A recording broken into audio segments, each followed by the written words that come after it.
તો તહેવારોની શરૂઆત થઈ ગઈ છે તો આ રીતે એકદમ પરફેક્ટ રીતે ને પરફેક્ટ માપ સાથે થાબડી પેંડા બનીને રેડી થઈ ગયા છે. તો આ રીતે બનાવશો તો તમારા પણ પરફેક્ટ રીતે બનશે.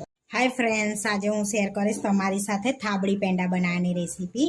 તો અહીંયા થાબડી પેંડા બનાવવા માટે આપણે 1 લીટર જેવું દૂધ લીધું છે અને આપણે 250 ગ્રામ જેવી ખાંડ લીધી છે. તો બેવને અડધી અડધી કરી દીધી છે. 1 કપ ખાંડમાંથી જ કે 1 કપ અડધી ખાંડ આપણે દૂધમાં એડ કરીશું ને અડધી કેરેમલાઇઝ કરવાની છે. તો આપણે પરફેક્ટ માપ સાથે બનાવીશું અને એકદમ પરફેક્ટ રીતે. અને અહીંયા અડધું લીંબુ લીધું છે અંદર એડ કરવા. તો લીંબુને આપણે અડધું લીંબુને નિતારીને અંદર પાણી એડ કરીને પછી એડ કરવાનું છે. હવે થોડુંક પાણી એડ કરી દઈશું. આપણે પાણી એડ કરીને એડ કરીશું લીંબુને, જેથી પનીર આપણું થાય તો ચવણ ના થઈ જાય. તો લીંબુની જગ્યા પર તમે ફટાકડીનો પાવડર પણ લઈ શકો છો. તો અહીંયા જાડા તળિયાવાળી આપણે કઢાઈ લીધી છે. હવે એની અંદર થોડુંક પાણી એડ કરીશું, જેથી દૂધ નીચે ચોટે ના. તમે પાણીની જગ્યા પર ઘી પણ ગ્રીસ કરી શકો છો અંદર. તો અહીંયા આગળ આપણે ફૂલ ફેટ દૂધ લીધું છે. કંઈ પણ દૂધ લઈ શકાય છે. તો અહીંયા મલાઈ હંગાત જ મેં લઈ લીધું છે. હવે આપણે ગેસ પર રાખીશું એને. તો અહીંયા આપણે ગેસ પર રાખી અને એને સરસ હલાવતા રહીશું કન્ટિન્યુઅસ, જેમ કે એક ઉભરો આવે ત્યાં સુધી.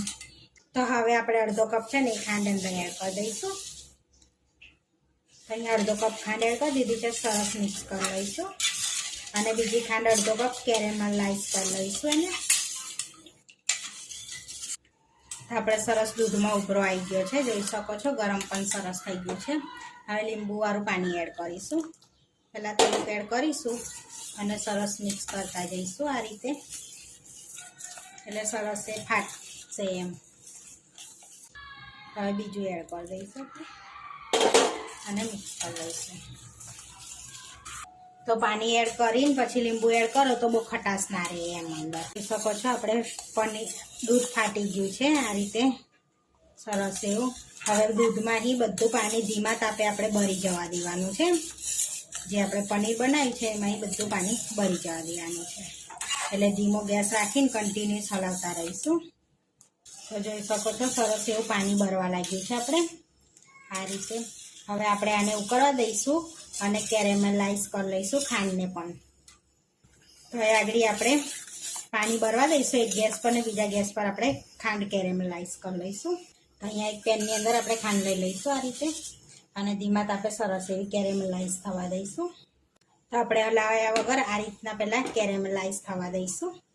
તો થોડીક મેલ્ટ થાય ને પછી આપણે એને હલાવવા લાગીશું. તો આપણે કેરેમલાઇઝ થવા લાગી છે. હવે મિક્સ કરીશું આ રીતે અને બધી ઓગાળી લઈશું.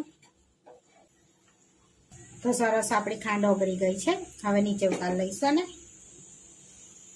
હવે જે મિશ્રણ છે ને એ એડ કરીશું આપણે. તો થોડું થોડું એડ કરવાનું છે આ રીતે. તો અહીંયા બધું આપણે એડ કરી દીધું છે. સરસ મિક્સ કરી લઈશું હવે આ રીતે. તો એ ખાંડના લીધે થોડું બેટર પતલું થશે. આપણે જોઈ શકો છો આ રીતનું ખાંડ હશે બધું પાણી આપણે એ થઈ ગયું છે, બળી ગયું છે.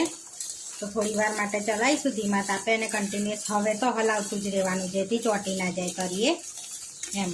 તો જોઈ શકો છો થોડુંક પાણી છે હવે આપણે. તો જોઈ શકો છો બધું પાણી બળી ગયું છે, નોર્મલ જેવી રહ્યું છે. તો થોડુંક ઢીલું છે આ રીતનું. તો હવે આપણે કન્ટિન્યુઅસ હલાવતા જઈશું અને સરસ એવું પેનને છોડે ને ઠીક થોડુંક થાય ને ત્યારે આપણે ગેસ બંધ કરીશું. તે આ સમયે હવે ઇલાયચી પાવડર એડ કરીશું ફ્લેવર માટે, અડધી ચમચી જેવો, અને સરસ મિક્સ કરી લઈશું. તો હવે આપણે બહુ થવા નહીં દઈએ ને, નહીં તો પછી પનીર છે ને ચવડ થઈ જશે. આપણે જે માવો બનાવ્યો છે ને ચવડ થઈ જશે. તો સરસ એવું આપણે ઠીક પણ થઈ ગયું છે ને પેનને છોડવા લાગ્યું છે. તો હવે આપણે ગેસને બંધ કરી અને ઠંડુ થવા દઈશું. હવે ગેસ પરથી નીચે ઉતારી લઈશું. તો ગેસ પરથી નીચે ઉતાર્યા પછી એને કન્ટિન્યુઅસ હલાવતા રહેવાનું છે, જેથી આપણે કઢાઈ ગરમ હોય ને એટલા માટે કે બળી ના જાય એમ. એટલે આ રીતે તમે ચાહો તો બીજા વાસણમાં પણ કાઢી શકો છો. તો પેન ગરમ હોવાના લીધે આપણે પ્લેટમાં કાઢી લઈશું એને. તો થોડુંક ઠંડુ થવા દઈશું. તો અહીંયા પ્લેટમાં કાઢીને થોડુંક ઠંડુ થવા દઈશું એટલે સરસ એ ટીકી થઈ જશે. એટલે આપણે સરસ પેંડા વાળી શકીશું. તો અહીંયા થોડુંક ઠંડુ થઈ ગયું છે તો હાથ પર ઘી લગાડી અને પછી થોડું થોડું બેટર આપણે લઈ લેવાનું છે. થોડુંક ઠંડુ ગરમ રહેવા દેવાનું એમ આ રીતે. અને સરસ એવું આ રીતે હાથમાં ગોળો વાળી અને સરસ આ રીતના થાબડીનો શેપ આપી દઈશું આ રીતનો. હવે એની પર આપણે બદામની કતરાને એડ કરીશું આ રીતે. તો સરસ એવા આપણા થાબડી પેંડા રેડી છે, જોઈ શકો છો. સરસ. તો અહીંયા આપણે બધા થાબડી પેંડા રેડી થઈ ગયા છે. હવે પ્લેટમાં સર્વ કરી લઈશું. તો તોડીને બતાવું, એકદમ સરસ એવા થાબડી પેંડા રેડી છે આપણે, જોઈ શકો છો. તો થાબડી પેંડા બનીને રેડી થઈ ગયા છે. આ વિડીયો જોવા માટે મારી ચેનલને સબસ્ક્રાઈબ કરો, લાઈક કરો અને શેર કરો. અને તમે જરૂરથી ટ્રાય કરો. ફરી મળીશું નવા વિડીયોમાં. કોમેન્ટ કરીને જરૂરથી જણાવજો કે તમને આ મારી રેસીપી કેવી લાગી.